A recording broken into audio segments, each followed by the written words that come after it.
신명기 33장은 모세가 이스라엘 각 지파별로 그들에게 알맞게, 그들에게 합당하게 각각 맞게끔 축복하는 내용입니다. 오늘은 베냐민 지파와 요셉 지파 두 지파만 한번 살펴보겠습니다. 자, 이 말씀을 들을 때 어떻게 들어야 된다고요? 기대하는 마음, 사모하는 마음. 비록 모세의 입을 통해서 각 지파를 축복하게 하셨지만 복 주시는 분은 결국 누구십니까? 하나님이십니다. 모세의 입을 통해 선포하지만 그 모든 배후에서 각각 맞게끔 성령으로 감동하게 하시고 또 성령으로 역사하신 분은 여호와 하나님이십니다. 오늘 이 말씀도 우리가 듣고 있지만 동일합니다. 수천 년 전에 모세를 통해 선포하셨던 그 각 지파에 대한 축복의 말씀이 오늘 시간과 공간을 초월해서 이 강단에서 작은 종을 통해서 선포할 때에 여러분들에게 하나님의 마음이 담겨져 있는 겁니다. 우리가 선물을 받으면 어떻습니까? 포장지를 뜯기 전에 이 안에 뭐가 담겨져 있을까 기대하는 마음, 또 사모하는 마음이 있지 않습니까? 오늘 하나님의 말씀을 듣는 저와 여러분의 마음이 이 선물을 받아 들었을 때 이 안에 뭐가 들었을까? 어떤 내용물이 들었을까? 기대하는 마음으로 하나님의 말씀을 듣는 저와 여러분 되기를 축복합니다.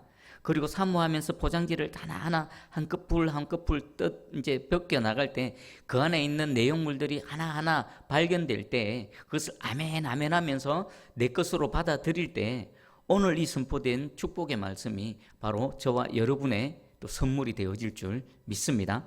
자, 그러면 베냐민부터 한번 살펴보겠습니다. 여러분, 베냐민은 야곱의 12아들 중에 막내입니다. 막내. 여러분, 막내는 어떻습니까? 막내의 서름이 있지요. 가만히 보면은 여러 명의 자녀가 있으면 또 첫째는 첫째로서의 어려움이 있습니다. 막내는 막내로서의 서러움과 어려움이 있습니다. 그럼 중간에 있으면요, 중간에 끼어서 또 이리 치이고 저리 치는 어려움이 있습니다. 자, 그런데 오늘 베냐민은 12명의 아들 중에 제일 막내, 그리고 또 요셉과 함께 특별한 사랑을, 아버지 야곱으로부터 사랑을 독차지했던 그런 사람입니다. 근데 이 베냐민의 인생을 쭉 보면요, 참 아픔이 많고 슬픔이 많은 그런 사람임을 알 수 있습니다. 베냐민이 출생할 때 어떤 일이 일어났습니까? 자신을 출산하던 어머니 라헬이 출산의 고통을 견디지 못하고 이렇게 하늘나라로 죽음을 맞는 일이 있습니다. 그러니까 베냐민은 태어나는 순간 어머니를 잃어버렸습니다. 어머니 얼굴을 보지도 못했습니다.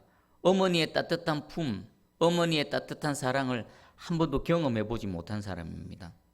여러분, 그것은 겪어보지 않은 사람은 아마 모를 겁니다. 베냐민의 한쪽 그늘에 마음속에는 늘 어머니에 대한 그리움, 그리고 또 한편으로는 어떤 죄책감 같은 게 있을 겁니다. 어머니가 나를 낳다가 돌아가셨다. 그리고 나머지 그 형들, 11명의 형들, 언연중에 그냥 무심코 툭툭 던진 말이 있을 거다. 베냐민아, 네가 태어날 때 어머님이 돌아가셨다. 그냥 무심코 툭툭 던진 그 말이 베냐민 가슴에게는 큰 돌로 상처로 쿵쿵하고 와닿았을 것입니다. 막내로서의 서름이 있었고요. 또 어머니를 또 한 번도 뵙지 못하고 어머니의 사랑을 경험해 보지 못한 그런 어두운 부분이 있고요. 또 살아오는 동안에 또 형들이 툭툭 던지는 그 말 한마디 한마디가 이 베냐민의 가슴에는 깊은 상처가 되어졌을 것입니다. 또 하나 상처가 있습니다. 어린 시절 자신의 늘 그늘막이 되고 보호자가 되어줬던 요셉 형이 자신을 떠나가 버린 겁니다. 잃어버린 겁니다. 베냐민은 몰랐겠죠. 그 형들이 요셉을 애굽에 팔았는 줄 모를 겁니다. 그냥 아버지 야곱처럼 짐승에 의해서 죽임을 당한 줄 알고 그렇게 지냈을 것입니다. 많은 형들이 있었지만 그래도 같은 어머니, 같은 배에서 태어난 요셉이 진정한 형이었고, 아버지 야곱은 있었지만 형제 12명 사이에 일어나는 여러 가지 일들을 아버지가 다 컨트롤 하지 못합니다. 근데 요셉이 있었을 때는 어땠습니까? 좀 보호막이 돼주고 또 자기 편이 돼주고 이런 여러 가지 일들이 있었는데, 요셉 형을 잃어버림을 통해 그냥 맨바닥에 던져진, 그런 허허벌판에 던져진 아이처럼 여러 가지 수모와 고통을 감당하면서 자라왔을 것입니다. 자, 그럼에도 불구하고 아버지 야곱의 사랑을 참 많이 받았습니다. 야곱이 죽을 때 마지막 유언으로 베냐민을 이렇게 축복합니다. 창세기 49장 27절입니다. 베냐민은 물어 뜯는 일이라 아침에는 빼앗은 것을 먹고 저녁에는 움킨 것을 나누리라. 아멘. 베냐민에 대해서 아버지 야곱이 마지막 유언으로 축복을 하는데 물어 뜯는 일이다. 호전적인 기질을 가지고 이렇게 좀 도전하며 나가며 아침에는 빼앗은 것을 먹고 저녁에는 또 움킨 것을 나누리라. 뭔가 승리하고 좀 호전적인 그런 것에 대해서 축복을 합니다. 근데 한편 생각을 해보면요, 우리 사사시대 때 베냐민 지파 그 기브아 마을에서 레위인의 첩의 사건이 있었을 때에 왜 베냐민 지파는 그렇게 지독하게 형제 지파인 나머지 11지파에 대해서 그렇게 지독하게 대항하고 싸웠을까요? 그냥 우리 일반적으로 생각하면 그 기브아 주민들이 잘못했지 않습니까? 그럼 잘못한 사람들 이렇게 색출해서 그 전체 이스라엘 공동체 앞에서 공정한 재판과 또 심판을 받게 했더라면, 또 그것까지는 아니더라도 좀 그 기브아 주민 같은 베냐민 지파 형제를 보호하기 위해서 나머지 지파와 전쟁을 벌이다가 완전히 승패가 결정났지 않습니까? 그러면 항복하고 좀 따라줬으면 될 건데 베냐민 지파는 그러하지 않았습니다. 끝까지 싸웠습니다. 어느 정도로요? 지파 자체가 완전히 전멸당할 정도로, 만약에 하나님께서 개입하지 않으셨다면 베냐민 지파는 완전히 그 사건을 통해서 소멸되어졌을 것입니다. 여러분, 베냐민의 후손들은 왜 그렇게 지독하게 싸우고 지지 않으려고 목숨까지 내놓고 마치 철천지 원수와 싸우듯이 그렇게 싸웠을까요? 어쩌면 제가 방금 전에 소개해드렸던 베냐민의 그 마음의 상처, 어머니의 사랑, 어머니를 보지 못하고 어머니의 사랑을 경험해 보지 못한 그 상처, 그리고 자라오는 동안에 너 때문에 어머니가 돌아가셔서, 어머니가 너를 낳다가 돌아가셔서 하는 이런 상처, 그리고 형 요셉을 잃어버린 그 상처들, 이런 것들이 가슴속에 사무쳐 있어서 그것이 후손들에게 작용되어졌던 것 같습니다. 그래서 형제 지파들과 싸울 때에 내가 죽으면 죽었지 결코 항복하지 않으리라, 하마터면 지파 자체가 사라질 그런 위기를 경험하게 되어진 것입니다. 자, 이런 베냐민에게 모세를 통해서 하나님께서 축복하시는 축복의 내용을 한번 보겠습니다. 이 하나님의 그 축복의 말씀 안에 베냐민 지파를 향한 하나님의 어떤 마음이 담겨져 있습니다. 우리 12절 같이 한번 읽어봅니다. 12절 시작. 베냐민에 대하여는 일렀으되 여호와의 사랑을 입은 자는 그 곁에 안전히 살리로다. 여호와께서 그를 날이 마치도록 보호하시고 그를 자기 어깨 사이에 있게 하시리로다. 아멘. 여러분, 12절 모세를 통해서 하나님께서 베냐민 지파를 축복하시는 그 말씀 가운데 뭐가 느껴지십니까? 여호와의 사랑을 입은 자는, 여호와의 사랑을 입은 자라고 말합니다. 이 모세의 축복 안에는요, 이 상처 많은 베냐민과 그 후손들을 향한 하나님의 긍휼의 마음이 담겨져 있는 것 같습니다. 그러면서 아주 특별한 은혜를 선포하십니다. 그 곁에 안전히 살리로다. 여호와 바로 곁에서 안전히 산다. 여호와께서 그들의 보호자가 되어주신다. 그리고 여호와께서 그를 날이 마치도록 보호하신다. 잠시 잠깐 보호하시는 것이 아니라 그들이 존재하는 동안 내내, 하나님께서 허락하신 시간 내내 그들을 지키시고 보호하신다라는 것입니다. 그리고 그를 자기 어깨 사이에 있게 하신다. 이게 뭐겠습니까? 마치 아빠가 어린아이를 목말 태우고 이렇게 가고 있는 그 모습이 연상되지 않습니까? 어깨 사이, 양 어깨 사이에 베냐민을 있게 하신다. 목말을 태우고 아르들을 목말 태우고 가는 아빠의 모습과 같습니다. 하나님께서 이 상처 많고 또 어두운 구석이 있는 베냐민을 향한 하나님의 긍휼의 마음이 있습니다. 자, 이 말씀대로 베냐민 지파는요, 특별한 하나님의 사랑과 은혜를 입었습니다. 그들이 분배받은 땅은요, 그 안에 예루살렘이 포함되어져 있습니다. 하나님께서 오늘 모세를 통해 축복하셨던 것처럼 그 곁에 안전히 산다. 하나님 제일 측근, 제일 가까이에서 산다. 예루살렘을 기업으로 분배받았다는 것은 예루살렘 안에 뭐가 있습니까? 여호와의 성전이 있지요. 12지파 중에서 베냐민은 가장 가까이 하나님과 거하는 지파가 되어졌습니다. 그리고 또 이스라엘의 초대왕 사울이 하나님께서 이렇게 택하시고 사울을 이스라엘의 초대왕으로 세우셨는데 사울은 어느 지파 사람입니까? 베냐민 지파 사람입니다. 많은 지파가 있고요. 베냐민 지파보다 더 자격이 있고 강성하고 왕으로 세우면 사역을 잘 감당할 많은 지파 그리고 많은 사람들이 있는데 하나님께서는 다 제쳐놓고 가장 연약한 지파 베냐민 지파, 그 베냐민 지파 중에서도 가장 연약한 가문인 그 사울의 가문에서 사울을 택하시고 그리고 이스라엘의 왕으로 삼아주셨습니다. 이 안에는요, 이 상처만은 베냐민 지파를 향한 하나님의 긍휼의 마음이 담겨져 있습니다. 자, 오늘 이 말씀을 통해 우리를 한번 들여다보기 원합니다. 여러분, 여호와의 사랑을 입은 자가 되기를 주의 이름으로 축복합니다. 여러분 자신 잘 아십니까? 여러분 평생 함께 살아왔던 부모와 자식 간의 관계를 한번 돌아보십시오. 또 평생 함께 지내왔던 형제지간을 한번 돌아봐 보십시오. 우리는 살아오면서 수많은 상처 속에 살아갑니다. 그것도 가장 가까운 사람으로부터 가장 치명적인 상처를 받습니다. 부모가 자녀에게 상처를 줍니다.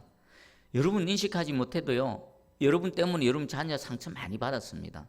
그리고 여러분 또한 자녀들로부터 수많은 상처를 받으면서 지금까지 지내옵니다. 또 남편과 아내는요, 얼마나 많은 상처를 주고받습니까?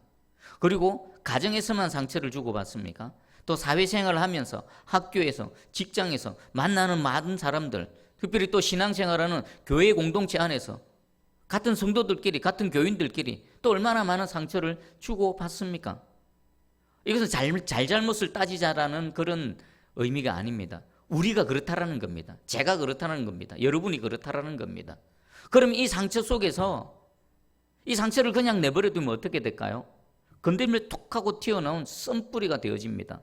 그럼 이 상처, 베냐민이 평생 받아왔던 이 상처를 하나님께서 치유하시는 유일한 방법이 뭡니까? 하나님께서 사랑해 주시는 겁니다. 여호와의 사랑을 입은 자가 되는 겁니다. 내 몸에 상처가 나면요, 상처난 부위를 아무리 문대고 만지고 호호해도 낫지 않습니다. 약을 발라야 됩니다. 우리 인생의 상처, 내 마음이 보이지 않는 상처, 그 상처 계속 붙들고 있어봐야 치유되지 않습니다. 그리고 상처 준 사람하고 계속 뭔가를 해봐야 치유 안 됩니다. 오히려 덧나기만 합니다.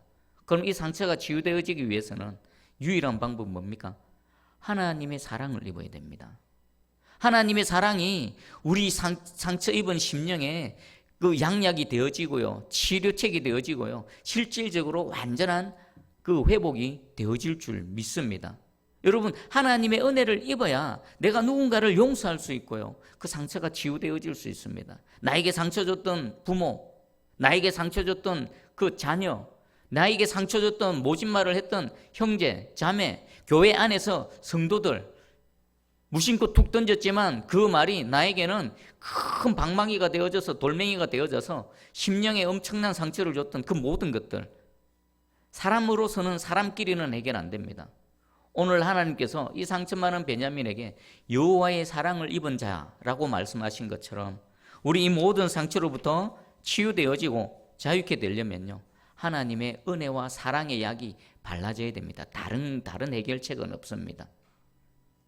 여러분, 요셉이 될 수 있었던 근본적인 원인이 뭘까요?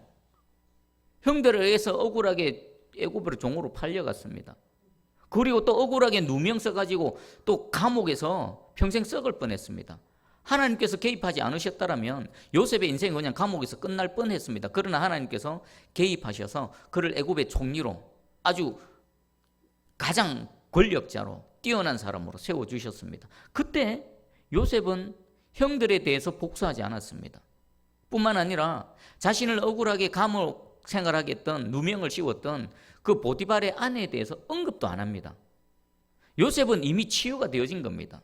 요셉은 이미 그 안의 상처가 해결이 되어졌던 것입니다. 요셉이 요셉 될 수 있었던 것, 복수하지 않고 오히려 용서하고 오히려 사랑으로 섬길 수 있었던 이유는, 그 근본적인 원인은 뭘까요? 하나님이 비록 노예 생활하고 있지만 그 속에서 함께 하셔서 은혜를 베푸셨고요, 억울하게 감옥에 갇혀 있었지만 그곳에서도 하나님 함께 하셔서 은혜와 사랑을 베풀어 주신 결과인 것입니다. 그러면 상처가 문제가 아닙니다. 우리는 무엇을 갈망해야 될까요? 하나님 내게도 은혜 좀 베풀어 주세요. 하나님 내게도 좀 이 요셉에게 베풀어 주신 사랑, 그리고 상처 많은 베냐민에게 긍휼히 여기시고 불쌍히 여기셔서 여호와의 사랑을 입은 자라고 하신 이 하나님의 선언이 나에게 해당되게 해 주시옵소서. 그래야 우리도 용서의 사람이 될 수 있고요, 악을 선으로 갚고 하나님의 그 사랑과 섬김을 우리가 살아낼 수가 있는 것입니다. 다른 것으로는 안 됩니다. 내가 애쓰고 내가 결단하고 내가 노력한다고 될 게 아닙니다. 딱 하나, 하나님께서 은혜를 베푸시고 하나님께서 우리를 사랑해 주셔야만 됩니다. 하나님의 사랑이 임하면요, 인간이 나에게 줬던 상처, 내 상황이, 내 삶이 내게 줬던 상처, 그거 모든 것들 다 덮고도 남음이 있는 줄 믿습니다. 오늘 이 시간 이 베냐민에게 베풀으셨던 하나님의 긍휼과 자비와 사랑이 저와 여러분 심령 가운데 가득히 부어지기를 주의 이름으로 축복합니다. 아멘. 이번에 두 번째 요셉에 대해서 살펴보겠습니다. 자, 요셉은 야곱의 11번째 아들이죠. 사랑하는 아내 라헬로부터 얻은 그 요셉과 베냐민입니다. 그리고 12아들 중에서 야곱이 가장 사랑했던 아들입니다. 어느 정도로 요셉이 아버지 야곱의 사랑을 받았습니까? 형들의 질투, 시기 질투를 받을 정도. 근데 그 정도가 어떻습니까? 아예 죽어서 없어져 버렸으면 좋겠다라고 여길 정도로 아버지의 사랑을 독차지했던 것입니다. 그리고 실제로 형들의 미움과 시기를 받아서 죽음은 면했지만 애굽의 노예로 팔려가는 그런 처량한 신세가 됐죠. 또 그곳에서 억울하게 누명 쓰고 감옥 생활하는, 감옥살이하는 그런 신세가 되어졌습니다. 그러나 하나님께서는 하나님의 은혜와 섭리하심으로 그 감옥에 있는 요셉을 감옥에서 나오게 하실 뿐만 아니라 애굽의 총리로 세워주셨습니다. 그리고 이후에 애굽과 가나안 지역에 큰 흉년이 들었을 때 하나님께서는 요셉을 통해 수많은 생명을 구원하는 그 구원자, 우리 예수 그리스도의 모형의 삶을 살아가게 하셨습니다. 또 중요한 것은 이 요셉이 애굽으로 가고 애굽의 총리가 되어짐을 통해서 야곱의 가정이 애굽으로 오고, 그리고 이 야곱의 70명의 가정이 그 애굽에서 지내는 동안에 이스라엘 민족이 되어지는 그런 한민족으로 자라나게 하는 그런 계기로 쓰임받은 사람이 바로 이 요셉입니다. 요셉은 야곱의 12아들 중에서 아주 특별하게 쓰임받은 그런 사람이죠. 이런 요셉에 대해서 모세가 각별하게 축복을 합니다. 레위 지파 못지않게 긴 내용으로 아주 구체적으로 축복하는데 우리 13절에서 16절까지 한번 같이 읽어봅니다. 시작. 요셉에 대하여는 일렀으되 원하건대 그 땅이 여호와께 복을 받아 하늘의 보물인 이슬과 땅 아래에 저장한 물과 태양이 결실하게 하는 선물과 태음이 자라게 하는 선물과 옛산의 좋은 산물과 영원한 작은 언덕의 선물과 땅의 선물과 거기 충만한 것과 가시떨기 나무 가운데에 계시던 이의 은혜로 말미암아 복이 요셉의 머리에 그의 형제 중 구별한 자의 정수리에 임할지로다. 아멘. 13절에서 16절까지 모세가 이 요셉 지파에 대해서 축복을 하는데 계속 반복되어지는 단어가 있습니다. 뭡니까? 선물이라는 겁니다. 선물. 보물이 있고 선물이 있고, 여호와께 복을 받아서 하늘에서의 보물, 땅에서의 선물, 또 태양에 결실하는 선물, 태음이 자라게 하는 선물, 옛산의 좋은 산물, 영원한 작은 언덕의 선물, 땅의 선물. 영육간의 하늘의 선물과 땅의 선물, 이것은요 영육간의 모든 선물을 모세가 마음껏 축복하고 있는 겁니다. 여기서 보물과 선물은 같은 단어입니다. 단어는요 메게드라는 단어가 쓰이는데 의미는 뛰어나다, 탁월하다는 겁니다. 지금 모세가 요셉을 향해 무엇을 축복하고 있습니까? 하나님께서 요셉에게 축복을 내리시는데 하늘의 가장 탁월하고 뛰어난 것들로 요셉에게 부어주소서, 그리고 이 땅에 있는 가장 탁월하고 가장 뛰어난 것들로 요셉에게 축복하여 주소서, 복 내려 주소서라고 지금 빌고 있는 겁니다. 태양이 결실한 선물은 뭘까요? 모든 곡식들, 농작물들은 태양의 기운으로 자라납니다. 태양의 기운으로 자라나는 풍성한 그 수확의 열매를 누리게 해달라는 거. 그리고 태음이 자라게 하는 것은 달입니다. 달이면 달마다 이렇게 수확하는 풍성한 은혜를 누리게 하는 것이고요. 옛산의 좋은 산물, 영원한 작은 언덕의 선물은요, 옛산은 어떤 의미일까요? 예전부터 지금까지 있는 산, 그리고 그 영원한 작은 언덕, 이전부터 지금까지 있는 작은 언덕. 하나님께서 하늘에 탁월한 거, 땅에 가장 뛰어나고 탁월한 것들로 요셉에게 복을 부어주시는데, 이 복이 영원하라는 겁니다. 변치 않고 영원한 하나님의 복이 요셉에게 임하기를 축복하고 있는 것입니다. 한마디로 영육 간의 모든 축복을 지금 선포하고 있는 것입니다.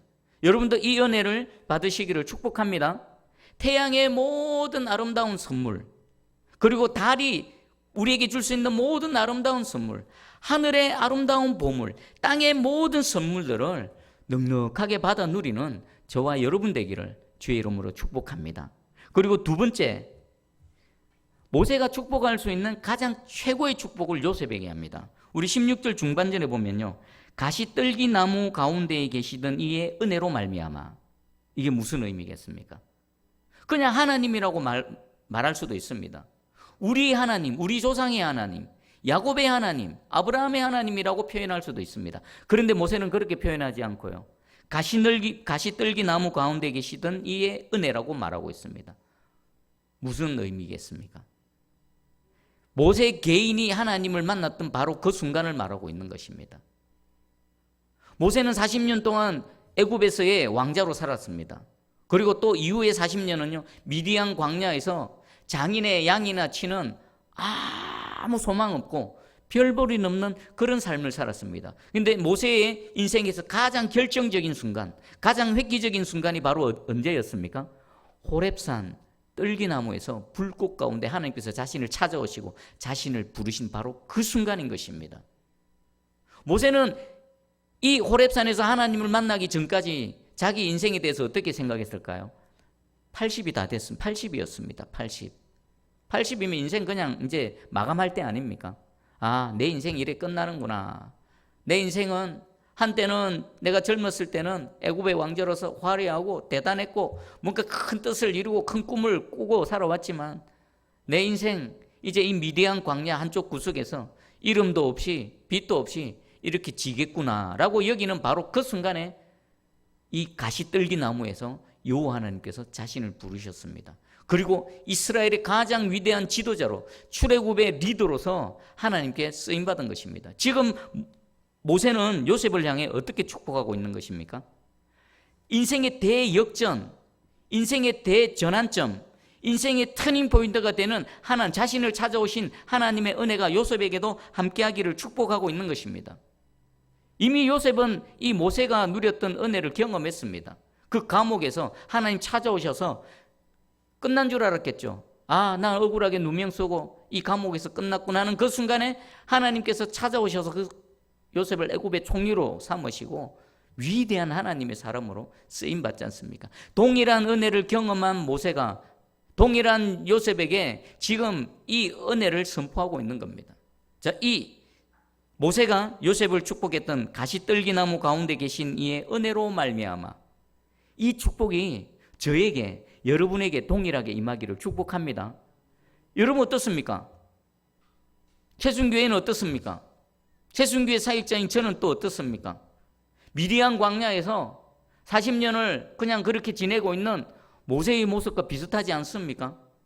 그냥 뭐 아무 일도 안 일어날 것 같고 특별히 어떤 계기도 없을 것 같고 그냥 늘 이럴 것 같은 저의 인생, 여러분의 인생, 우리 세순교회 사역 가운데 이 가시떨기나무 가운데 계신 이 은혜로 말미암아 대전환점과 대역전과 대터닝 포인트의 은혜가 있기를 주님의 이름으로 축복합니다. 여러분 인생 얼마나 남았습니까?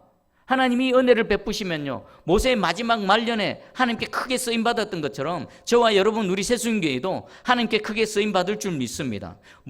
모세는 지금 요셉을 향해 자신이 축복할 수 있는 최고의 축복을 하고 있습니다. 이 축복을 아멘으로 받으시고요, 이 축복의 주인공 되시기를 주님의 이름으로 축복합니다.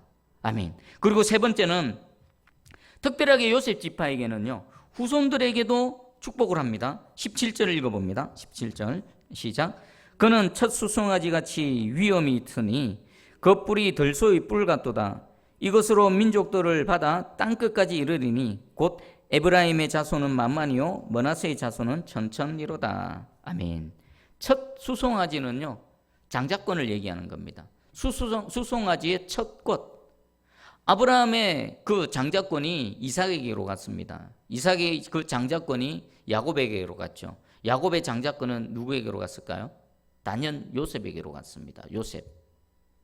요셉이 그 첫 수송아지가 되고요. 그리고 그 레위 지파가 하나님께 드려지고 나서 빈 부분을 누가 채웠습니까? 요셉 지파가 채웠습니다. 요셉 지파가 채웠는데 요셉 지파 하나로 채운 것이 아니라 요셉의 아들 둘이 두 기업을 분배로 받은 겁니다. 에브라임 지파, 므낫세 지파. 요셉 하나가 아니라 요셉에서 나온 두 아들이 한 기업씩을 떡 차지한 겁니다. 이스라엘에서는 장자는 두 몫을 받는다라고 했습니다. 지금 첫 수송아지가 된 요셉 지파가요, 그 장자권을 이어받아서 그 두 아들이 당당하게 한 지파씩 차지하며 이스라엘의 그 이름을 올리고 있는 것입니다. 그리고 에브라임 자손은 만만이요 므낫세 자손은 천천이로다. 비록 형이 므낫세였고 동생이 에브라임이지만 그 아버지 야곱이 축복을 할 때 손을 엇갈려서 동생에게 더 큰 축복을, 또 형에게 좀 상대적으로 작은 축복을 내렸지만 이것 자체로서요, 에브라임 자손은 만만이요 므낫세 자손은 천천이로다.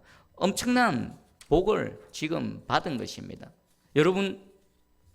여러분의 후손이 이 요셉과 같이 여러분 대에서 끝나는 것이 아니라 장자권을 이어받아서 두 몫을 받는, 하나님으로부터 두 몫을 받는 여러분의 후손, 여러분의 가정이 되기를 주님의 이름으로 축복합니다. 자, 그러면 정리를 해보겠습니다. 하나님께서는 베냐민을 향해 어떻게 축복하십니까? 키포인트는 여호와의 사랑을 입은 자입니다. 여호와의 사랑을 입기만 하면 됩니다. 그러면 다 해결되어집니다. 연약한 자를 향한 하나님의 긍휼의 마음이지요. 항상 하나님 곁에 안전하게, 또 여호와께서 나를 목말 태우시고 이렇게 어와둥둥하고 가시는 이 은혜, 그리고 이 하나님의 사랑으로 우리의 내면이 다 치유되어지고 온전케 되어져서 우리의 진정 하나님의 사람으로 서로 사랑하며 섬기는 그는 우리 개개인과 우리 새순교회 성도들과 우리 새순교회 공동체 되기를 주의 이름으로 축복합니다. 그리고 우리 요셉을 향해서는 어떻습니까? 수많은 선물들, 하늘에 가장 탁월하고 뛰어나고 대단한 것, 이 땅에서 생산되어지는 가장 탁월하고 뛰어난 모든 선물들로 가득히 받아 누리시기를 축복합니다. 그리고 모세가 축복했던 가장 최고의 축복, 내가 그 절망적인 순간, 내가 내 인생 끝났다라고 하는 그 순간에 하나님께서 찾아오셔서 내 인생을 역전시켜 주신 바로 그 은혜의 하나님이 너에게 동일한 은혜를 베풀어 주시기를 원한다는 이 축복, 그리고 요셉에게서만 끝나는 것이 아니라 장자권이 요셉에게, 그리고 그 아들들에게 두 몫을 이어받아서 하나님 나라에 귀하게 쓰임받는 이 은혜, 여러분 사모하시기 바랍니다. 이것은 그냥 성경에 기록되어져서 남의 얘기가 아닙니다. 남의 얘기일 것 같으면 하나님께서 오늘 우리에게 이 말씀 들려주시지도 않습니다. 우리에게 이 은혜 베풀어 주시려고, 아멘하며 꼭 붙들 때에 하나님께서 그냥 가지 않으시고 이 말씀의 은혜와 능력으로 우리에게 부어 주시려고 오늘 우리에게 들려주신 줄 믿습니다. 아멘으로 믿음으로 나아갈 때 이 말씀이 실제로 우리 삶 가운데 구체적으로 능력으로 나타나서 우리의 믿음이 헛되지 않음을, 또 오늘 드려진 예배가 결코 헛되지 않음을 하나님께서 친히 보장해 주시고 증명해 주실 줄 믿습니다. 아멘. 기도합니다.